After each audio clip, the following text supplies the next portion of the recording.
Jesteśmy we Frankfurcie, w mieście. Na pewno wielu z Was podróżowało przez Frankfurt i być może raz czy drugi utknęliście na lotnisku na jakiś czas. Mieliście dłuższą przesiadkę, 3, 4, 5 godzin, nie musieliście czekać. Dlatego świetną alternatywą, moim zdaniem, jest wycieczka do miasta na kilka godzin, właśnie tej przerwy, którą macie między lotami. I chciałbym Wam tym razem pokazać miejsca, które można zobaczyć właśnie w ciągu kilku godzin, no bo przecież nikt normalnie tutaj nie przyjeżdża na cały dzień, a broń Boże weekend, bo tutaj naprawdę aż tylu atrakcji to nie ma. Natomiast na te parę godzin jak najbardziej tak.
Jesteśmy we Frankfurcie, w centrum Frankfurtu, na placu, który się nazywa Hauptwache. Hauptwache to właściwie ten budynek tutaj mały za moimi plecami i to kiedyś było w ogóle więzienie, ale później zostało przekształcone na posterunek policji i właściwie teraz również tutaj istnieje posterunek policji, tam niżej, tam gdzie jest jedna z największych stacji przesiadkowych Frankfurtu, właśnie krzyżuje kilkanaście linii szybkiej kolei i metra. A stąd właśnie z Hauptwache przejdziemy się przez centrum aż nad rzekę i pokażę Wam kilka fajnych miejsc, które można zobaczyć w ciągu kilkugodzinnej wizyty.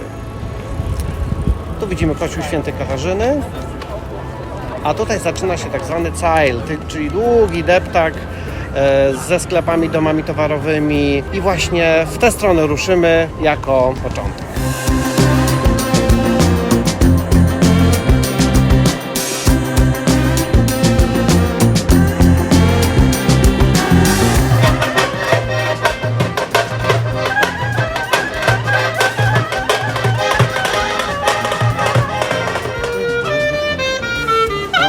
Chyba znam tę piosenkę skądś.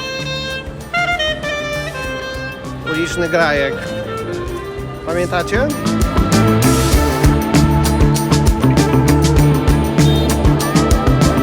Tutaj na deptaku i na tych dużych przestrzeniach widać dopiero, jaki tutaj mamy tygiel kulturalny i jak na dłoni właśnie można zobaczyć, że już ponad 60% mieszkańców Frankfurtu to są obcokrajowcy i imigranci, także jest ich bardzo dużo i wszyscy żyją razem.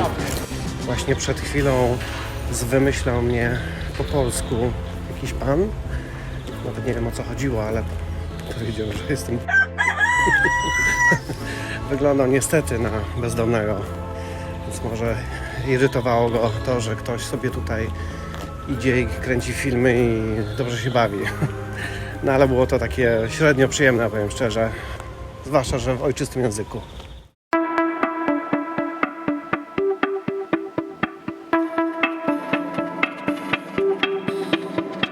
Tam jest deptak, Zeil. Przyszliśmy sobie tutaj ładnie na piechotę, dokładnie w to miejsce, bo tutaj piękny jest plac z wieloma kwieciarniami, a po drugiej stronie torów tramwajowych zaczyna się rynek Starego Miasta. Odbudowany właściwie w całości według pierwotnych planów. Wygląda naprawdę fajnie.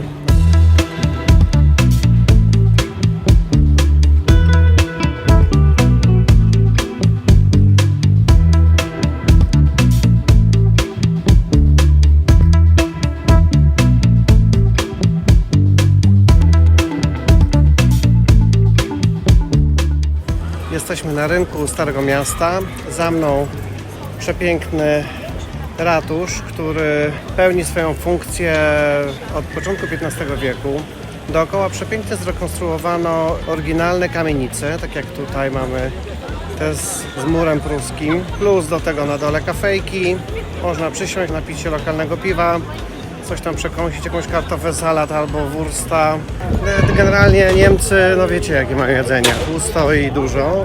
Golonki, sznycle, kartofle przede wszystkim, ale mają też bardzo fajne słodycze. I na przykład takim przykładem bardzo ciekawej i słodkiej, pysznej rzeczy to są tak zwane Bettmännchen. Takie malutkie marcepanowe ciasteczka, które tutaj namiętnie sprzedają, zwłaszcza na zimowych, tych świątecznych marketach, ale można też je normalnie znaleźć w sklepie. Są obłędnie pyszne i obłędnie drogie.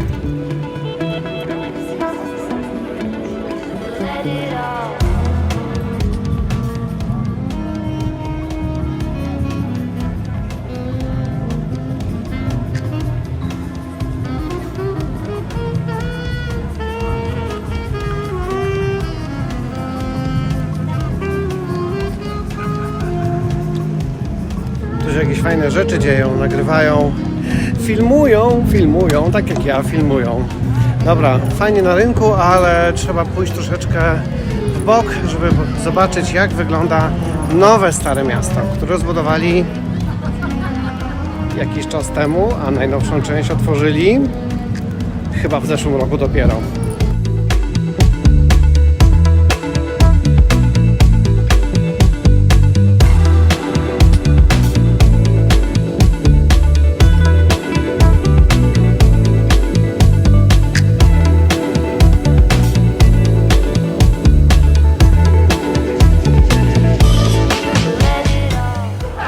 To nowe Stare Miasto, odrestaurowane idealnie na styl starych budynków, natomiast otwarte zostało, no długo trwała tutaj przebudowa, otwarte zostało jakiś rok albo 2 lata temu, już nie pamiętam dokładnie, ale generalnie są to wszystko nowe budynki.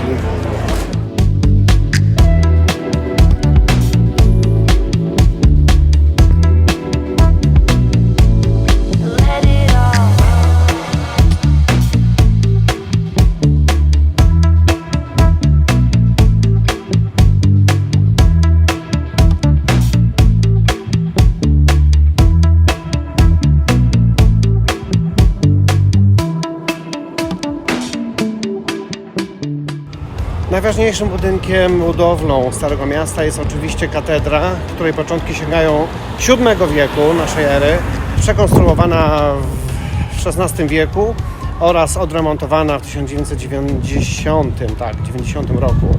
To jest miejsce, gdzie koronowano cesarzy i ciekawostka jest taka, że jak zbombardowano miasto, jak miasto zostało zbombardowane przez aliantów w 1944 roku, to jest jedyny budynek, jedyna budowla, która się ostała praktycznie nienaruszona i dzisiaj stanowi właśnie element, taki przykład tej architektury oryginalnej, której jest bardzo mało tutaj w mieście. A plusem jest to, że można wejść na szczyt kopuły i obejrzeć fantastyczną panoramę miasta.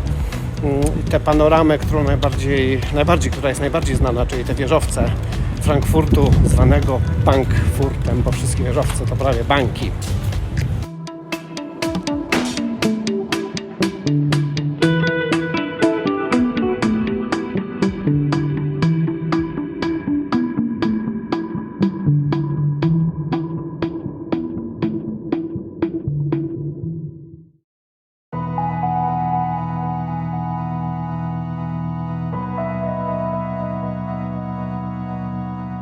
A teraz chciałem Wam pokazać jedną z moich ulubionych miejscówek. To jest naprawdę fantastyczna kawiarnia. To jest taka właściwie buda, która wcześniej może była nawet i toaletą publiczną, ale zrobili z niej fantastyczną rzecz.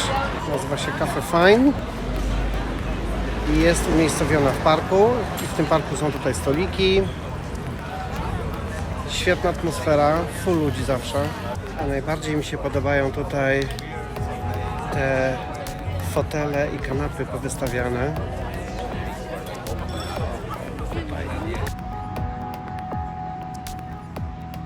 To było Cafe Fine, moje ulubione miejsce we Frankfurcie na kawę.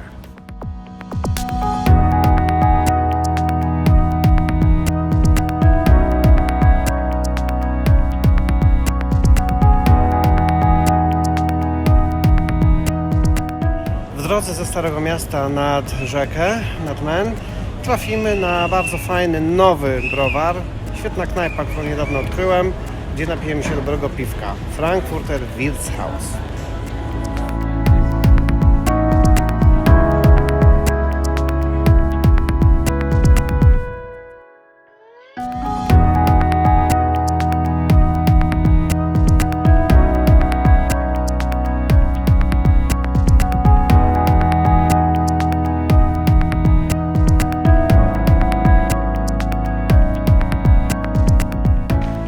Frankfurt to nie tylko wieżowce i zabudowania wszędzie dookoła, ale mają też tutaj kilka bardzo ładnych miejsc, bardzo fajnych parków. I właśnie jednym z takich fajnych miejsc, które naprawdę bardzo lubię, jest oto ten zameczek właściwie, który się nazywa Holzhausen Schlösschen. Zameczek Holzhausen, mieszczący się w parku Holzhausen o tej samej nazwie. Możecie tutaj dotrzeć na piechotę z centrum dosłownie 15 minut.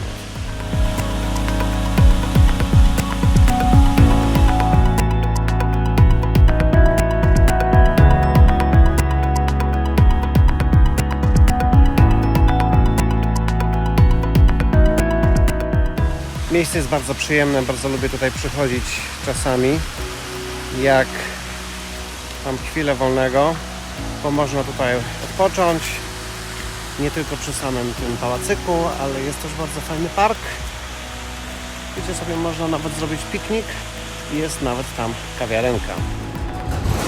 Naprzeciwko katedry znajduje się bardzo sympatyczne miejsce o nazwie Café Metropole. Ma piękny ogródek, bardzo fajną atmosferę. To jest świetna miejscówka, żeby sobie na chwilę odpocząć od zwiedzania Starego Miasta, blisko rzeki, blisko wszystkiego. Tutaj wszystko jest blisko. Także to jest jedna z tych miejscówek, która jest sprawdzona i polecam ją na krótki odpoczynek.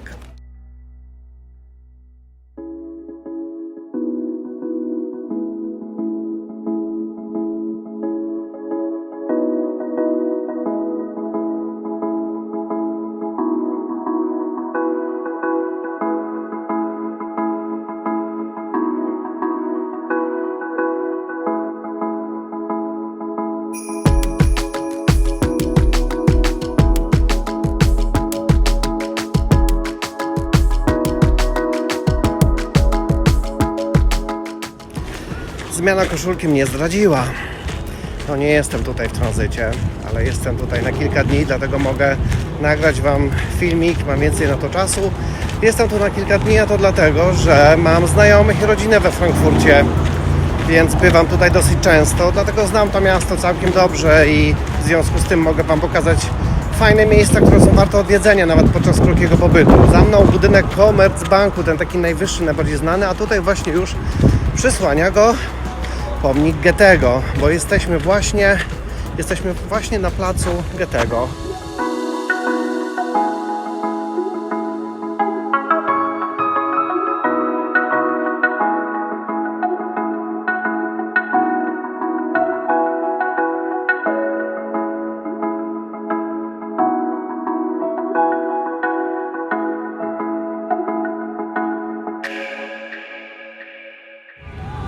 To jest budynek Main Tower i tutaj można wjechać na samą górę, na platformę widokową, z której roztacza się naprawdę fantastyczny widok na miasto, no bo umówmy się, panoramę to Frankfurt ma bardzo, bardzo ładną, z tymi wieżowcami i samo to centrum wygląda fajnie z góry.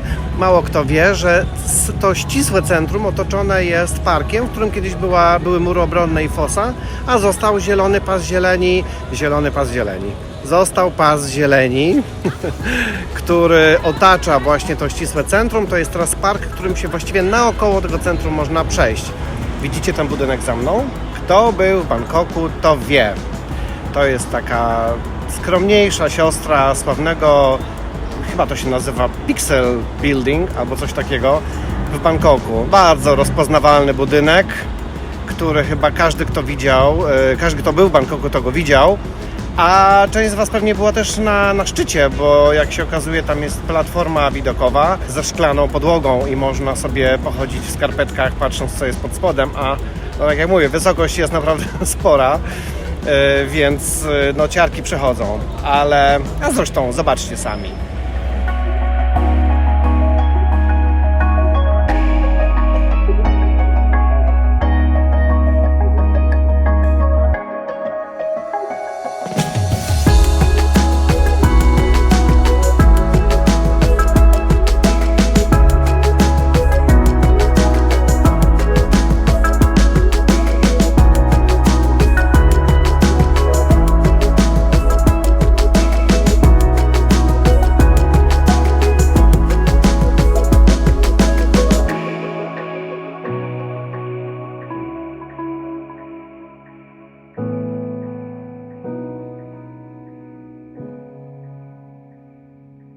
A oto herbaciarnia mojego kolegi Markusa. Zobaczymy, czy jest w środku. A, jest w środku. Halo, halo. Halo Markus, no hej, co u Ciebie słychać? O, Marcin, a Ty we Frankfurcie? A to mi niespodzianka. To jest Markus, mój kolega z Frankfurtu, który prowadzi taką fantastyczną herbaciarnię tutaj. I powie Wam kilka słów o tym, jakie mają herbaty, co tutaj można kupić, bo możecie wpaść tutaj w drodze do domu, kupić jakiś fajny mały prezent. Markus, czy możesz nam powiedzieć kilka słów o swoim sklepie? Oczywiście, z przyjemnością. Witam w Tea Geschwenkner. Mamy tu 350 różnych rodzajów herbat.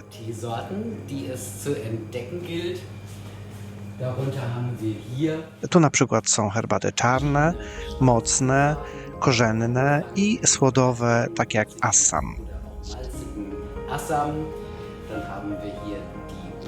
A tu mamy lżejsze herbaty Darjeeling i wiele różnych innych rodzajów, takich jak Ceylon, który pewnie znasz, a także English Breakfast, a przede wszystkim Earl Grey, która jest jedną z najbardziej popularnych herbat.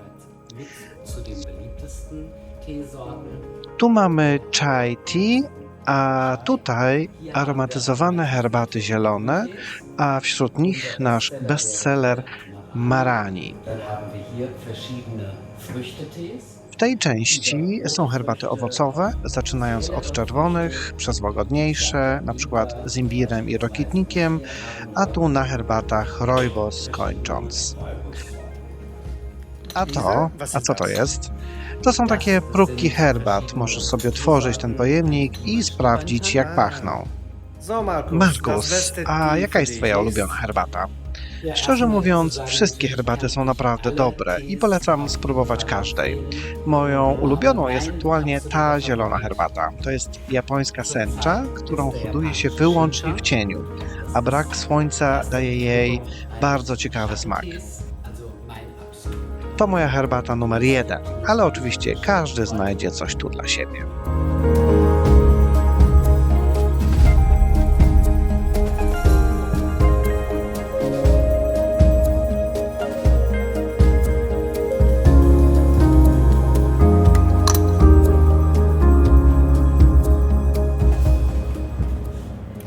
No, za taką obsługę to musimy tutaj dać same uśmiechy.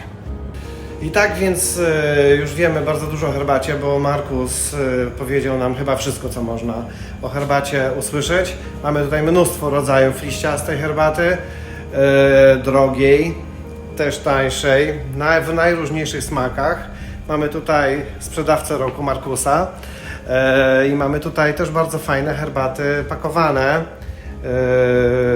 też w najróżniejszych smakach, to tutaj widzicie, a co fajne jest, to można wszystkiego spróbować, powąchać. No, to teraz mój nos się wreszcie przyda do wąchania.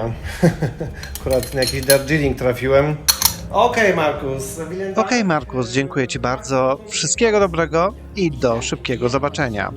Również dziękuję i cieszę się, że mnie odwiedziłeś. A Was wszystkich pozdrawiam i do zobaczenia. Danke. Tschüss. Tschüss.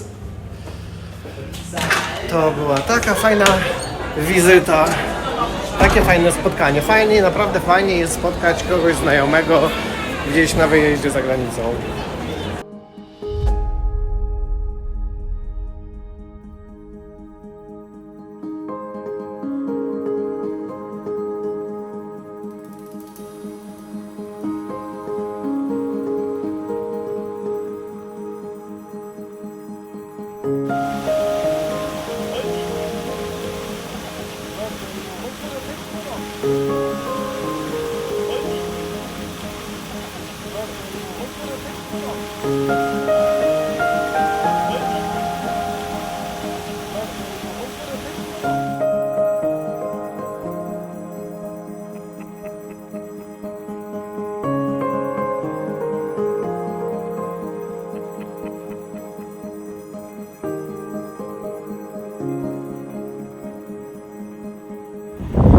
I follow the blue line.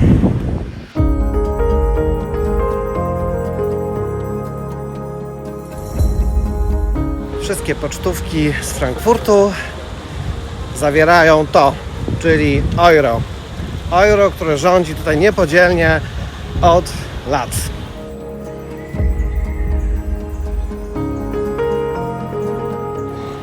Za mną budynek frankfurckiej giełdy, jednej z największych w Europie. Budynek taki trochę niepozorny, jak widać, ale tutaj się naprawdę czuje kasę.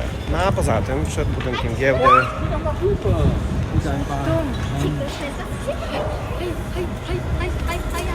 stoi bysior, a bysior oznacza kasę. Nizza Park.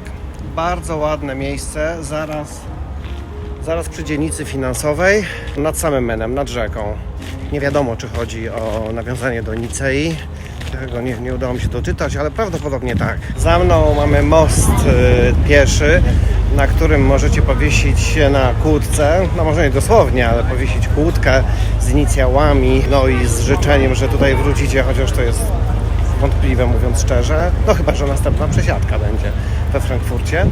A za moimi plecami tutaj z tej strony mamy przystań statków rzecznych, którymi można popłynąć na wycieczkę albo w jedną, albo w drugą stronę. Jest też przystań statków tak zwanych dalekobieżnych, którymi można popłynąć na przykład do Kolonii.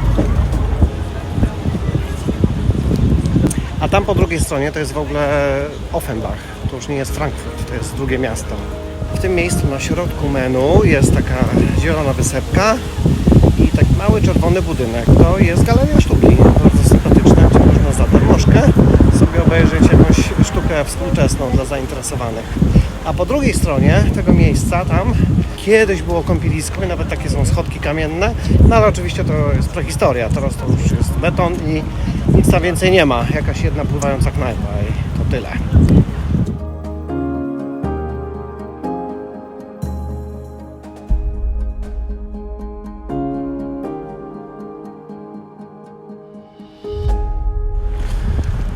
Czasami trochę nóżki bolą tego łażenia. Fajnie by było, gdyby ta kolejka tutaj jeździła. No ale tylko w święta... O Boże, golas tutaj leży. Uciekam stąd. Nie, chyba tylko mi się wydawało.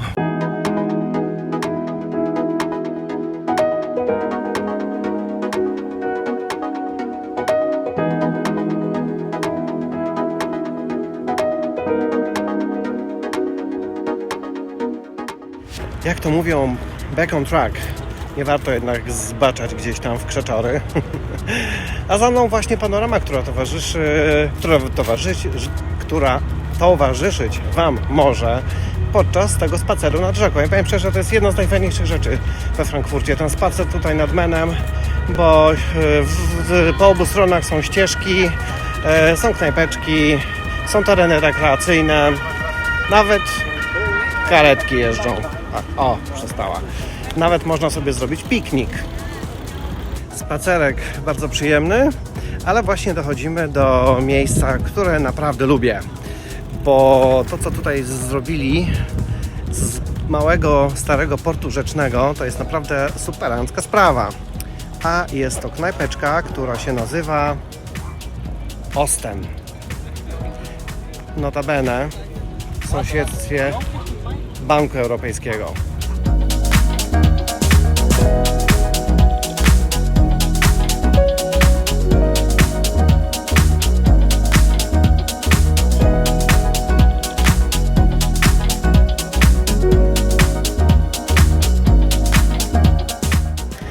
Dlaczego lubię to miejsce?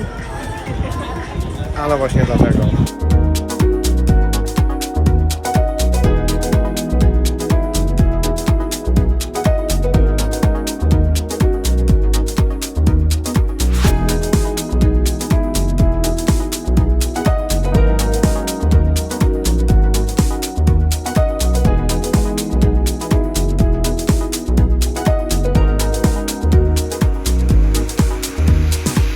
Jeśli myślicie, że kasa unijna płynie z Brukseli, to jesteście w błędzie, bo kasa unijna płynie stąd. To jest Centralny Bank Europejski, czyli Europejski Bank Centralny raczej, który właśnie swoją siedzibę ma we Frankfurcie, a nie w Brukseli. I znowu mówimy o kasie. Ale jak tu nie mówić, skoro jesteśmy właśnie w Bankfurcie? Jak dla mnie, to lepiej tę kasę wydać na przyjemne spędzanie czasu, bo jak się okazuje, to też jest tutaj możliwe. A tymczasem zostawiam Was z moją ulubioną panoramą i mam nadzieję, że kiedy będziecie mieć następną przesiadkę na lotnisku we Frankfurcie, to może wpadniecie też do miasta. Na spacer, zakupy, albo na kawę lub piwo i currywursty. Może tylko na kilka godzin, a może warto też na dłużej. Do zobaczenia.